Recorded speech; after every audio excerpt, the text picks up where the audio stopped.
Selamat datang kembali di Push.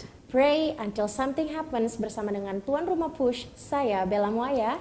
Dan saya Endang Rumambi. Program ini menyajikan kesaksian dari pengalaman-pengalaman rohani bagaimana kuasa doa yang mengubah dan menyembuhkan. Dan di akhir acara, kita akan ada sesi doa dan pendeta Jeffy Muaya akan mendoakan usulan-usulan doa. Bagi saudara-saudara yang memiliki usulan doa, bisa ketik di kolom komentar baik Facebook atau YouTube, atau bisa kirimkan melalui SMS atau WhatsApp di nomor telepon yang tertera di layar kaca saudara. Sebelum kita lanjut, kita akan berdoa. Mari kita berdoa.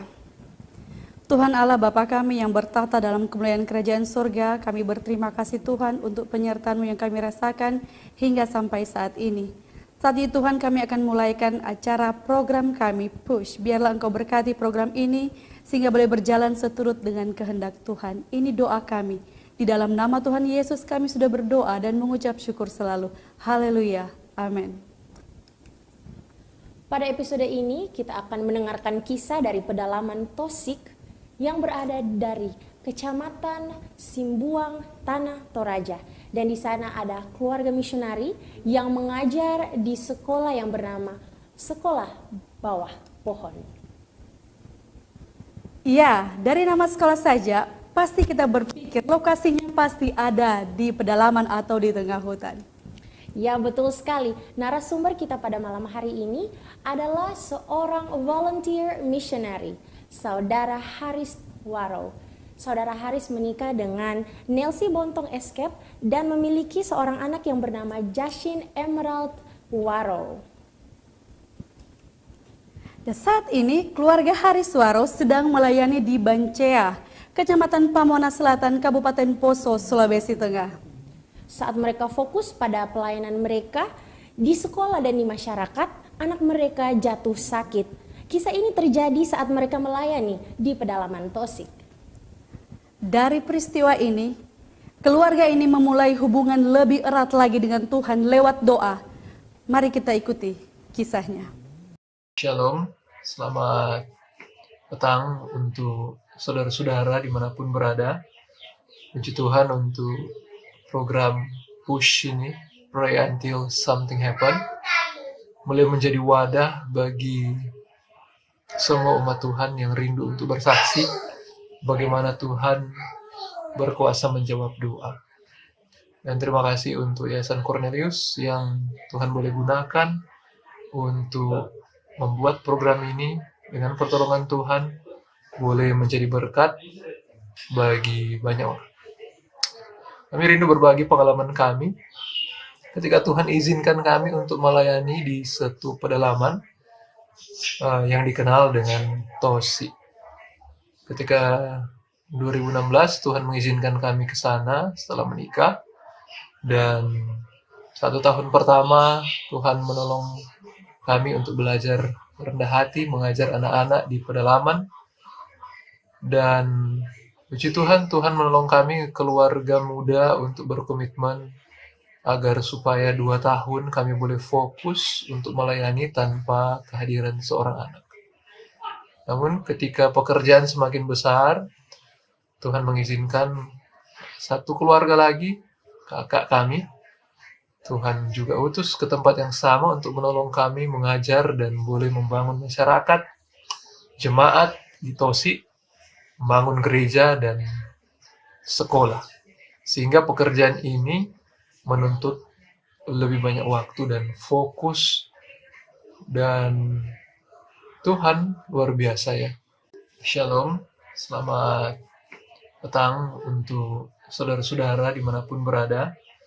Puji Tuhan untuk program Push ini, Pray Until Something Happen, mulai menjadi wadah bagi semua umat Tuhan yang rindu untuk bersaksi bagaimana Tuhan berkuasa menjawab doa. Dan terima kasih untuk Yayasan Cornelius yang Tuhan boleh gunakan untuk membuat program ini dengan pertolongan Tuhan boleh menjadi berkat bagi banyak orang. Kami rindu berbagi pengalaman kami ketika Tuhan izinkan kami untuk melayani di satu pedalaman yang dikenal dengan Tosi. Ketika 2016 Tuhan mengizinkan kami ke sana setelah menikah, dan 1 tahun pertama Tuhan menolong kami untuk belajar rendah hati, mengajar anak-anak di pedalaman. Dan puji Tuhan, Tuhan menolong kami keluarga muda untuk berkomitmen agar supaya 2 tahun kami boleh fokus untuk melayani tanpa kehadiran seorang anak. Namun ketika pekerjaan semakin besar, Tuhan mengizinkan satu keluarga lagi, kakak kami, Tuhan juga utus ke tempat yang sama untuk menolong kami mengajar dan boleh membangun masyarakat, jemaat di Tosi, membangun gereja dan sekolah.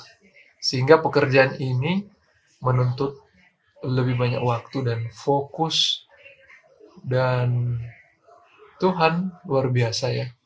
Ketika kami mulai kehilangan fokus pekerjaan, ketika Tuhan telah mengizinkan seorang anak lahir setelah 2 tahun, di tahun ketiga setelah 3 tahun melayani, anak kami Ekin boleh Tuhan izinkan hadir.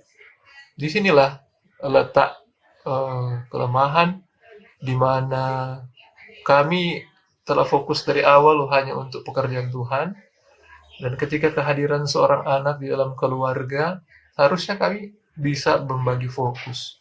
Tetapi inilah pembelajaran untuk kami keluarga, sehingga kami pikir yang kami lakukan benar, fokus kepada mengajar anak-anak, kepada jemaat, sampai ketika Tuhan mau menegur kami keluarga, di mana anak kami yang baru 10 bulan saat itu, oleh karena kami keluarga muda masih perlu banyak belajar, belum terlalu tahu cara mendidik anak yang benar, cara membagi waktu yang benar. Ya, Tuhan izinkan peristiwa dia sakit 10 bulan sampai usia 1 tahun. Ada sekitar waktu 2-3 bulan anak kami ini tidak makan. Ada banyak kecurigaan, ada banyak kemungkinan. Kami pikir dia trauma, kami pikir dipaksa makan oleh nenek-neneknya, sampai ke situ pikirannya. Tetapi ternyata Tuhan mau tunjukkan bahwa ada satu hal lain yang terjadi akibat kelalaian kami orang tua. Jadi 3 bulan akhirnya dia sekarat di pedalaman, dan kami Tuhan desak untuk membangun hubungan lebih dekat dengan Tuhan. Yang tadinya mungkin kami berdoa hanya di permukaan, kami berdoa hanya untuk kebutuhan pelayanan. Sekarang Tuhan mau hubungan itu dibawa lebih intim, agar supaya kami benar-benar bisa berbicara dengan Tuhan, dan Tuhan membuka akan kekurangan-kekurangan kami dalam pelayanan. Tuhan menunjukkan kalian harus juga memperhatikan anak kalian sekalipun dalam pelayanan. Dan Tuhan buka itu kepada saya dan istri. Jadi ketika suasana semakin genting, kakak dan ipar kami, mereka juga Tuhan berikan sesuatu yang lain dengan cara yang lain. Orang tua mereka bermasalah sehingga mereka harus duluan keluar dari pedalaman. Mereka harus pergi untuk membantu keluarga yang ada masalah di sana, ya, di Papua. Sehingga tinggal kami, suami dan istri. Pekerjaan yang tadinya agak ringan, sekarang bebannya menjadi besar, oleh karena kami berdua kembali. Sehingga semakin kami kekurangan waktu untuk melihat anak kami. Tapi Tuhan luar biasa, Tuhan dengan sabar mendidik kami.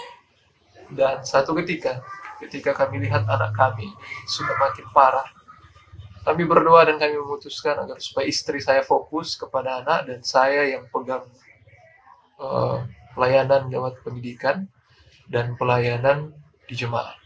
Ini tanggung jawab yang agak besar yang sebenarnya Tuhan rindu untuk meringankan, hanya karena kami belum datang kepada Tuhan. Jadi ketika kami sudah datang kepada Tuhan, Tuhan izinkan melihat anak ini makin parah. Tuhan mau kami untuk tanya sama Tuhan dengan detail. Tuhan, apa maksud Tuhan sebenarnya? Kenapa ketika kami semakin sibuk, anak kami semakin sakit? disitulah kami menyerah.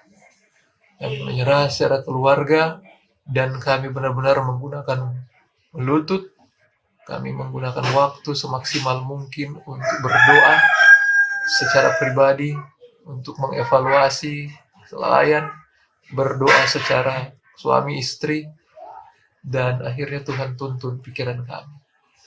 Ketika istri saya tanya, kapan kita bisa keluar?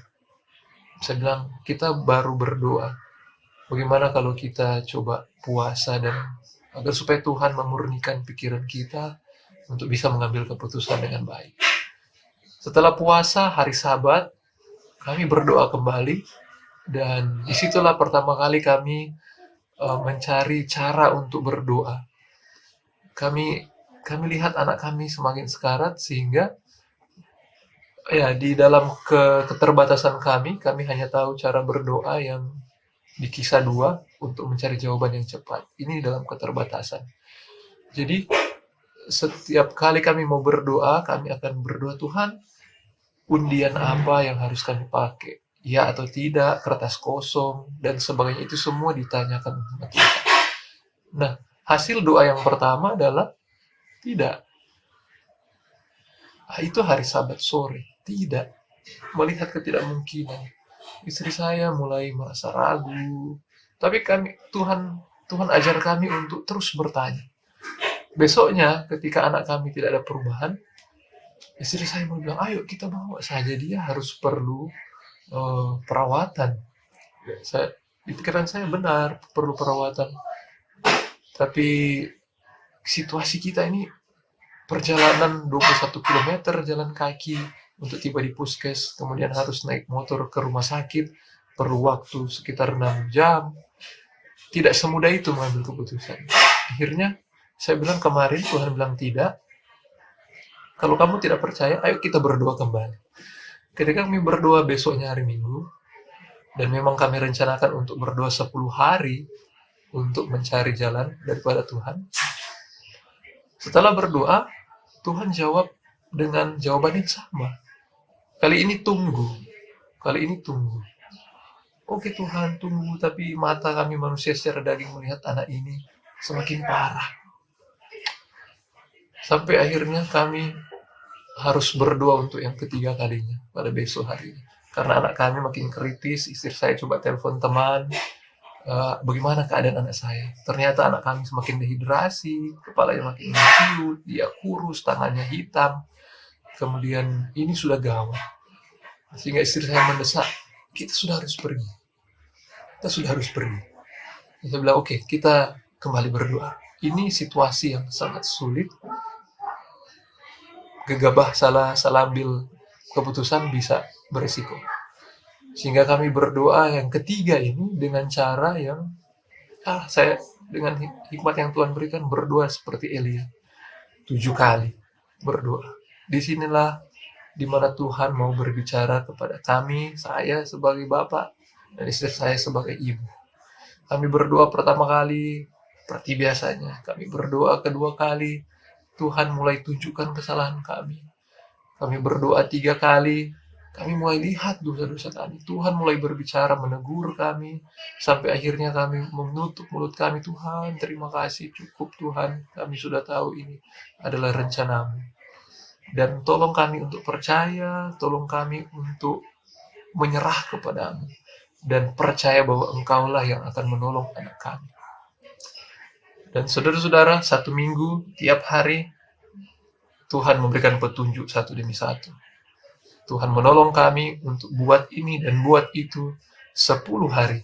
Sampai akhirnya dapat kabar dari Sima, bahwa sudah waktunya untuk pergi. Pendeta kami menyarankan untuk pergi, dan di akhir 10 hari berdoa, kami berdoa kembali, dan jawabannya adalah, ya, pergi. Puji Tuhan untuk kesaksian yang sangat menguatkan iman kita, berdoa lebih intim lagi dengan Tuhan. Tuhan menjawab doa tepat pada waktunya. Tuhan berbicara pada keluarga ini lewat doa. Mereka pun tahu peristiwa ini Tuhan izinkan terjadi. Semua ini adalah rencana Tuhan. Dan yang menjadi pertanyaan, Selama 3 bulan di pedalaman, dengan keadaan anak yang sakit bahkan sampai kritis, bagaimana bisa sabar menunggu jawaban doa untuk izinkan pergi ke puskesmas atau rumah sakit, sementara saudara melihat kondisi anak sudah semakin parah? Oke, untuk pertanyaan bagaimana bisa sabar bahkan bisa menunggu 10 hari. Dalam hal ini anak kami mulai hitam, sekarat, dehidrasi, tidak mau makan, dipaksa makan trauma, tidak makan juga dia makin habis. Bagaimana kesabaran yang Tuhan berikan kepada kami? Kami tahu bahwa ini adalah kekuatan yang Tuhan berikan bukan karena kami punya iman yang besar, bukan, tetapi karena kehadirannya di dalam doa-doa. Ketika Tuhan mau panggil kami untuk datang terus di kakinya setiap hari, baik saya pribadi, baik istri saya, kami berdoa secara pribadi, kemudian kami ada waktu berdoa untuk bersama. Disinilah kami bertumbuh, istri saya juga bertumbuh, dan Tuhan mau ajar bahwa Dialah segala-galanya, bahwa Dialah yang mengatur alam semesta, bahwa Dialah yang menciptakan kami, Dialah yang menciptakan anak kami. Dia tahu seluruh sistem di dalam tubuh. Kepintaran kami yang dulunya mungkin istri saya perawat, saya pernah ikut medical missionary, pernah belajar mengenai herbal dan sebagainya. Semuanya itu tidak ada apa-apanya dibandingkan dengan kemahakuasaan dan kebesaran Tuhan. Tuhan ajar kami bahwa kami tidak boleh bergantung kepada hikmat kami, kepada pengetahuan kami, pelatihan-pelatihan. Tetapi di sini Tuhan mau didik kami harus tunduk kepada Tuhan, kami harus jatuh di kakinya, kami harus bertanya dengan sungguh-sungguh, dan Dia mengeluarkan semua dosa-dosa kami secara manusia. Tuhan rindu untuk murnikan, sehingga ketika pikiran kami, ketika Dia hadir, ketika pikirannya menjadi pikiran kami, maka disitulah kesabaran yang sejati Tuhan berikan bagi kami.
Lagi bersama kami tuan rumah Push. Jawaban doa Tuhan tepat pada waktunya. Tuhan mengizinkan keluarga ini untuk pergi ke rumah sakit setelah jalan yang akan mereka lalui itu terbuka. Jadi selama mereka bergumul, akses jalan dari pedalaman ke kota itu terputus. Jadi jawaban doa dari Tuhan itu tidak pernah terlambat ya.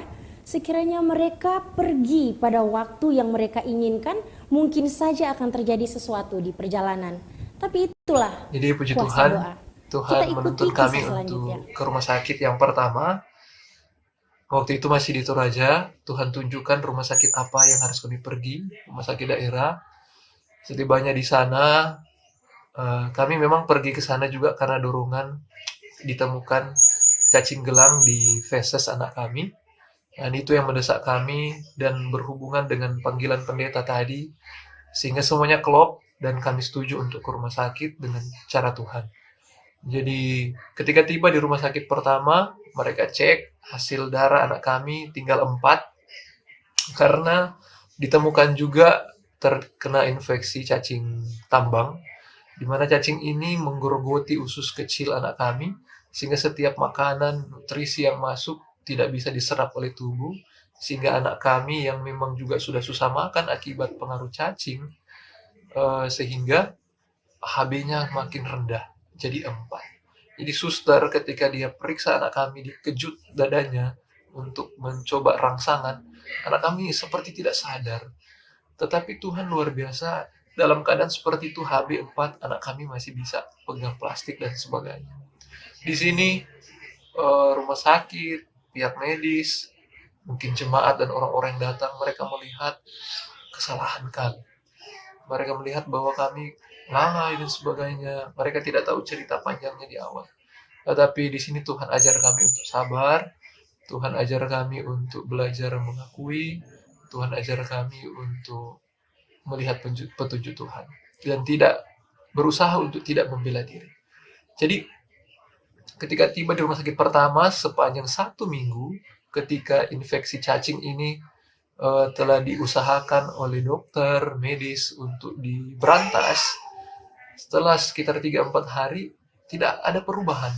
Anak kami tetap tidak mau makan, sehingga dokter bilang kalau dia tetap tidak mau makan, dia harus dipasang NGT, yaitu selang dari mulut sehingga tembus langsung ke lambungnya, agar supaya ada asupan nutrisi yang bisa masuk. Dan pendek cerita, cacingnya belum selesai waktu itu, dan Tuhan rindu agar kami harus dirujuk ke rumah sakit berikutnya di Makassar. Awalnya bergumul, tetapi oleh pertolongan Tuhan, akhirnya Tuhan izinkan kami pergi. Dan saudara-saudara, di perjalanan, keraguan timbul pada istri saya. Kenapa harus pergi lagi? Tuhan sudah tunjuk di rumah sakit pertama. Tetapi Tuhan bilang juga kepada saya, lewat pergumulan doa, pergi, ya. Jadi istri dan saya waktu itu agak belum satu pikirannya. Tetapi Tuhan ajar. Di perjalanan Tuhan izinkan kami untuk kecelakaan. Ambulans yang dibawa dalam keadaannya kritis cepat, sehingga di perjalanan Tuhan izinkan ada satu open cup yang kemudian menabrak mobil ambulans kami bagian depan, dan kemudian dia terlempar ke depan, dia menabrak open cup yang ada di depan, sehingga open cup di depan juga terputar-putar. Dan oleh karena ambulans ini dalam keadaan yang kecepatan tinggi, menabrak mobil open cup di depan yang terputar-putar itu, jadi dia tabrak sampai akhirnya kandas, yang membuat ambulans kami berhenti oleh karena tabrakan ini, bukan karena rem, tetapi karena tabrakan.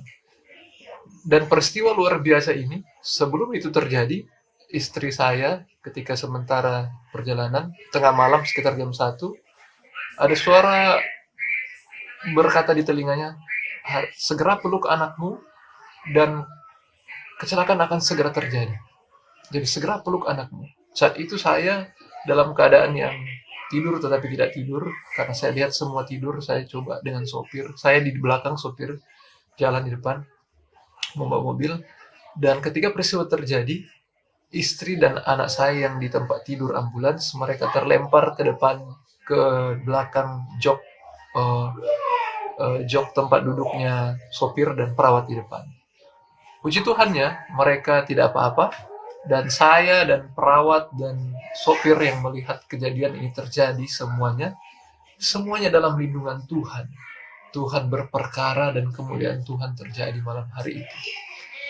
Mungkin saya lihat mujizat besar, tetapi ketika terjadi hal ini, di open cup depan itu banyak orang, dan kami tidak tahu apa yang terjadi, apakah mereka kritis, ada yang mungkin sakit, meninggal atau sebagainya, kami tidak tahu. Yang kami tahu adalah malam itu ketika peristiwa terjadi, ada satu bapak yang kami tidak tahu punya pengaruh yang besar di dalam kerumunan banyak orang yang saat itu tiba.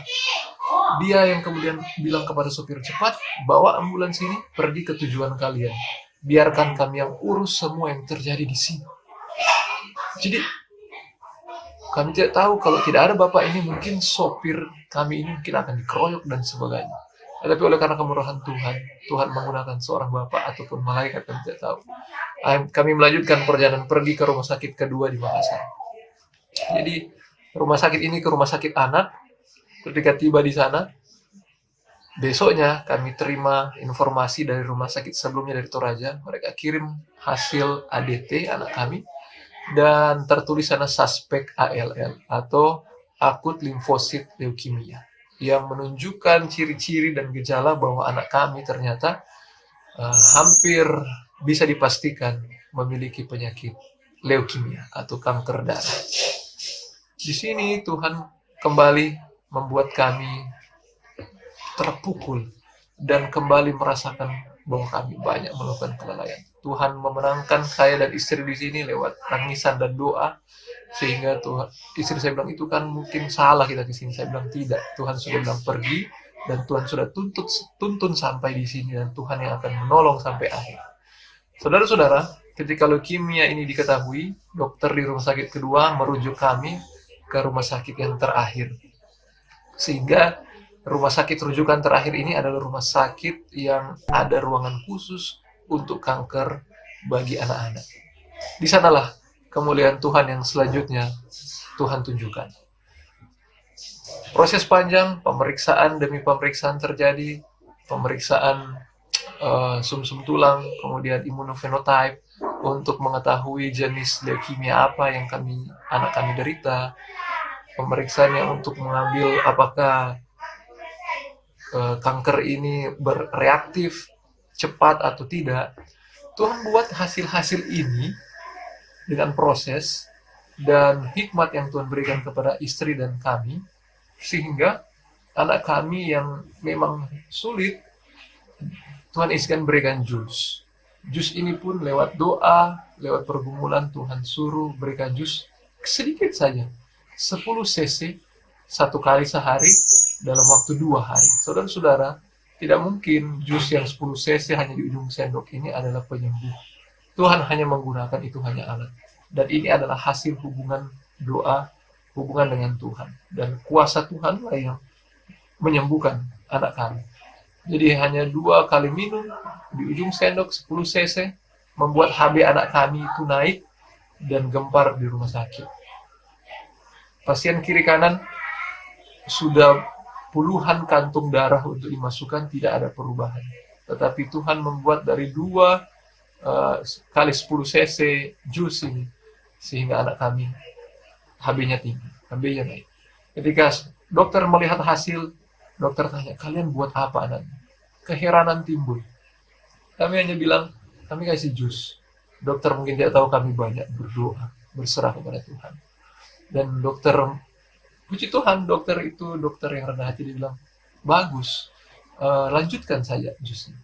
Dan ketika kami letih dan sebagainya di hari Jumat, setelah 1 minggu di rumah sakit yang ketiga terakhir ini, Tuhan izinkan anak kami kelihatan agak sehat. Dan dokter bilang, merawat saja anak ini di rumah. Puji Tuhan.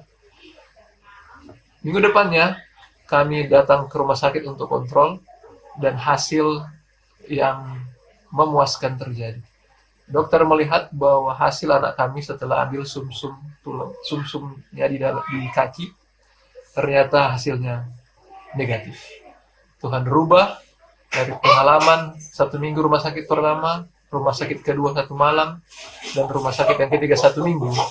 Dalam jarak waktu yang singkat demikian, anak kami boleh dinyatakan negatif.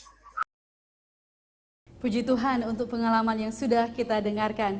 Semoga pengalaman yang kita dapatkan lewat kesaksian dari Saudara Haris boleh memotivasi kita untuk lebih mendekatkan diri kepada Tuhan. Lebih lagi membangun hubungan yang intim pada Tuhan, tentunya lewat doa. Ya, dan kami ingatkan kembali kepada saudara-saudara yang memiliki usulan doa. Bisa kirimkan melalui kolom komentar, baik Facebook ataupun YouTube, atau bisa lewat SMS atau WhatsApp di nomor telepon yang tertera di layar kaca saudara.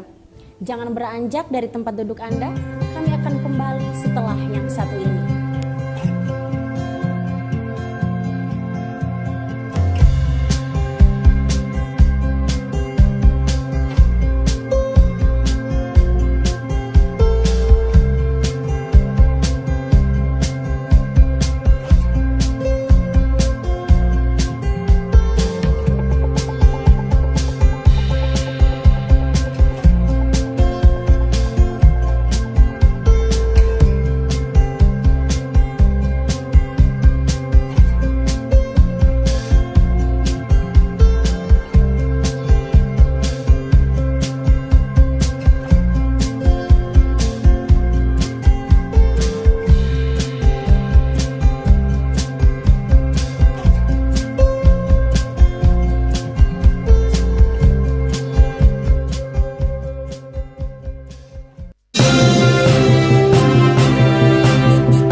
Terima kasih saudara masih setia bersama kami Tuan Rumah Push. Saat ini kita akan masuk dalam sesi doa bersama.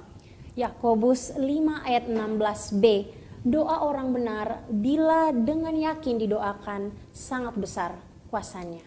Matius 21 ayat 22, dan apa saja yang kamu minta dalam doa dengan penuh kepercayaan, kamu akan menerimanya.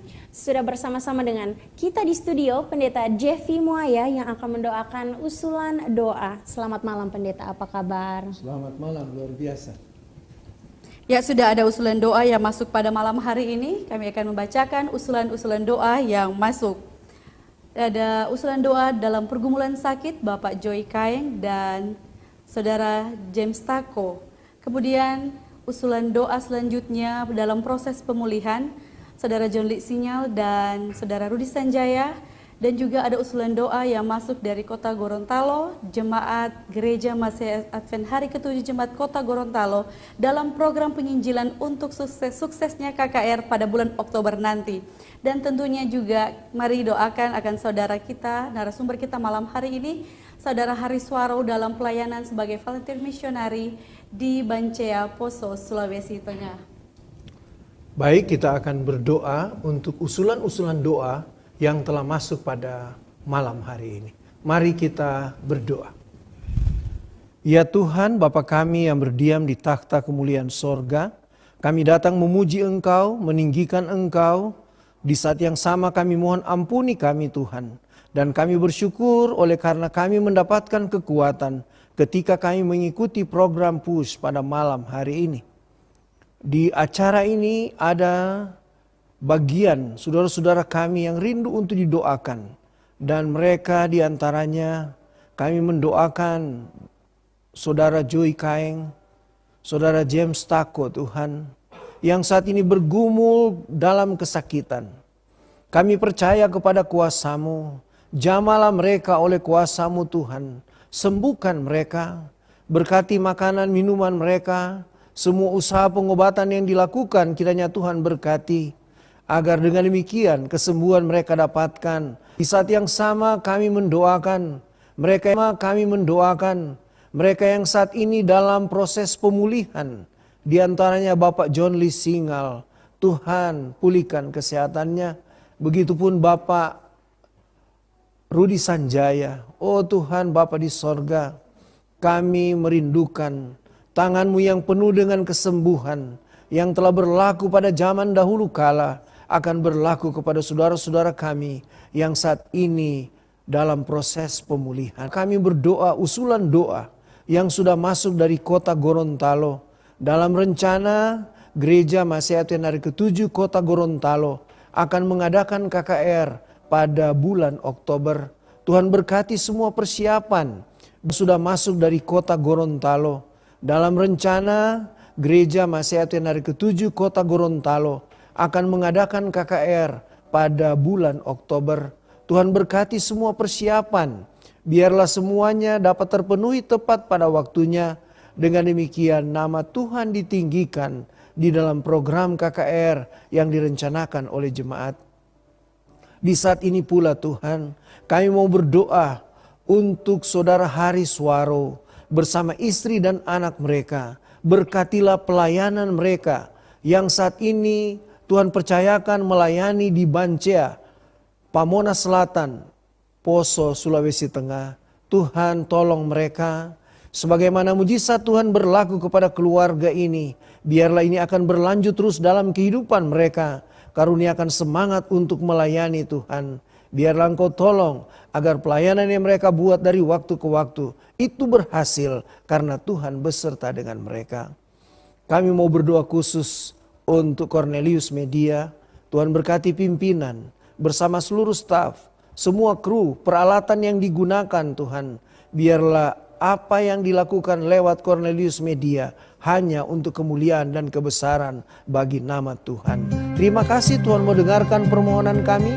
Ampunkan segala salah dan dosa kami yang begitu banyak Bapa. Di dalam nama Tuhan Yesus kami sudah berdoa. Amin.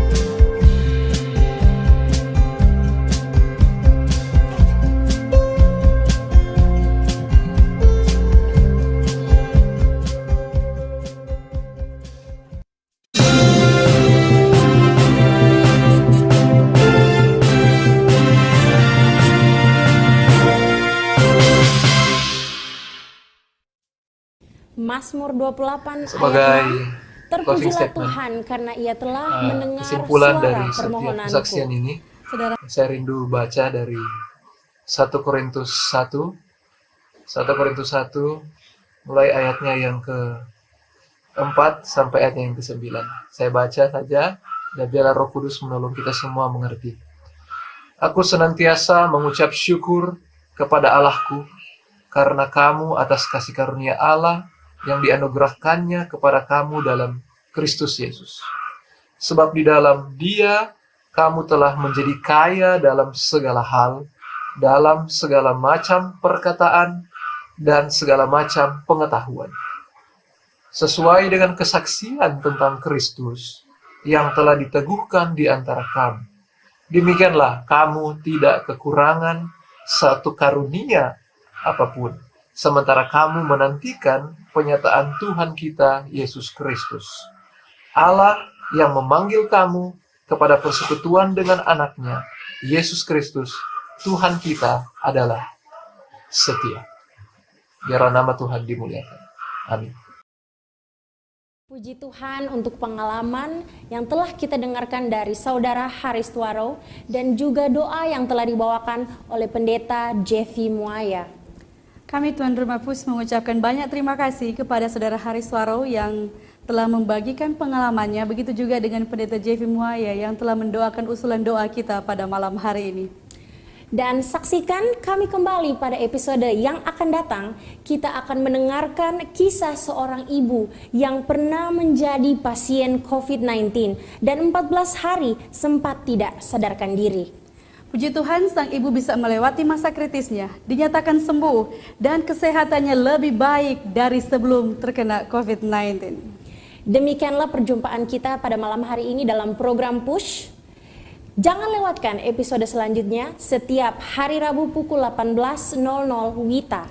Jangan kemana-mana, setelah acara ini kita akan ikuti program Depth Inside Growth bersama dengan Pendeta Praban Lim dengan pembahasan Kitab Yunus. Biarlah segala yang bernafas memuji Tuhan, haleluya. Kesaksian yang menyaksikan perjalanan bersama Tuhan Hanya di Push. Pray until something happens.